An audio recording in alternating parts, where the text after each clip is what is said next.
ձեր համբերությունը թող տենց անսպառ մնա, անկեղծ ես երևի այդ նույն համբերությունը չի կարող ունենալ։ Հիմա ուզում եմ հարց տալ, տեսեք 8 տարի 8 միլիարդ դոլար պարտք է վերցրել այս իշխանությունը, բայց Գյումրիում երկրաշարժի հետևանքները վերացնելու համար մեկ նոր շենք չեն կառուցել։ Մասնավոր, այսինքն հայտնի բարերարը մի քանի շենք է կառուցել։ Պետությունը ոչ մի քայլ չի արել, զարգացման 26-ից 31 թվականն էլ մի բառ աղետի գոտու մասին չկար։ Ուղղակի բացակայում էր։ Շիրակի մարզն էլ ամենաաղքատ մարզն է։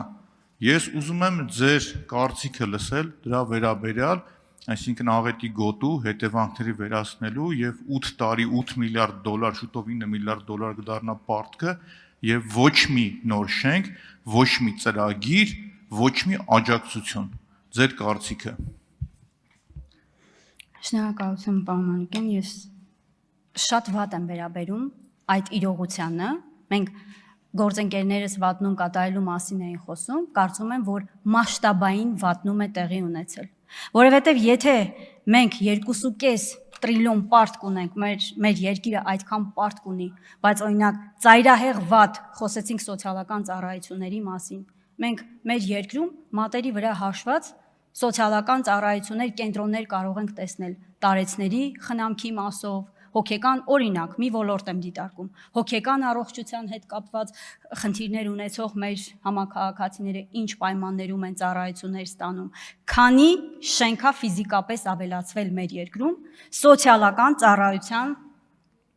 ուղղությամբ, եթե մենք մեզ հայտարարում ենք սոցիալական պետություն եւ ասում ենք մենք հրաշալի սոցիալական ծառայություններ ենք առաջարկում։ Նույն Գյումրիի օրինակը բերեցիք, շատ տարբեր համայնքներում մենք ցավոք սրտի այս իրողությունների մեջ դեռ ունենք տնակներում ապրող ընտանիքներ։ Եթե օրինակ 2 միլիարդ դրամ, երբ որ մենք այստեղ անընդհատ խոսում ենք չափազանց շատ մեծ բյուջեով պարգևավճարների մասին, գործընկերներն ասում են ինչի համար եք այդպես ասում։ Բայց միևնույն ժամանակ, եթե դիտարկում ենք, որ ընդամենը 2 միլիարդ դրամով օրինակ կարելի է սարքել շենքեր եւ շուրջ 70 ընտանիքի ապահովել բնակարանով, այս իրողությունների մեջ, երբ որ մենք ունենք քաղցած, ցավոք սրտի օրինակ ունենք, որ սովամահության պայմաններում ապրող քաղաքացիներ ունենք, որ բետոնում, կիսավեր, կաթող տանիքով, անմարդկային պայմաններում են ապրում, ունենալ այսքան արտաքին պարտք ու որևէ ծառայություն չկարողանալ հավուր պատշաճի կազմակերպել, այս սա մասշտաբային վատման մասին է խոսում։ Եվ երբ որ մենք խոսում ենք դպրոցաշինության մասին, շատ կարևոր է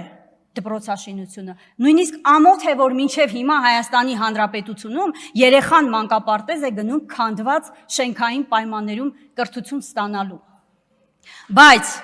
եթե մենք ասում ենք, որ այսքան արտաքին պարտքի պարագայում չի կարելի ընդամենը 30-40 ենթակառուցվածքի մասին խոսել։ Այն դեպքում, երբ որ այդ պարտքի սպասարկման միայն տոկոսներով հնարավոր է տարեկան 300 օրինակ դպրոց կառուցել։ Խոսքը սրա մասին է, բայց գործընկերները անընդհատ մանիպուլացնում են, վերցնում են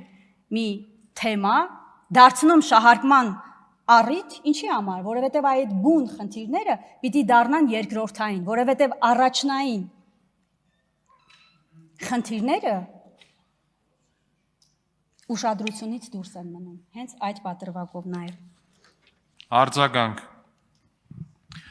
Շատ ճիշտ է, երբ որ փաստարկված ներկայացնում եք փաստերը, ԿՓ-ական պատգամավորները փաստերի դիմաց փոխանակ պատասխանեն, մի հատ ուրիշ մի բան գտնում են, շեղում են, սկսում են դրանից խոսել ամբողջությամբ։ Բայց երբ որ առարկայական ուղիղ փաստերը կա, դրա դիմաց հակափաստարկները զրո են, ոչինչ չունեն ասելու։ Շնորհակալ եմ, արձագանքի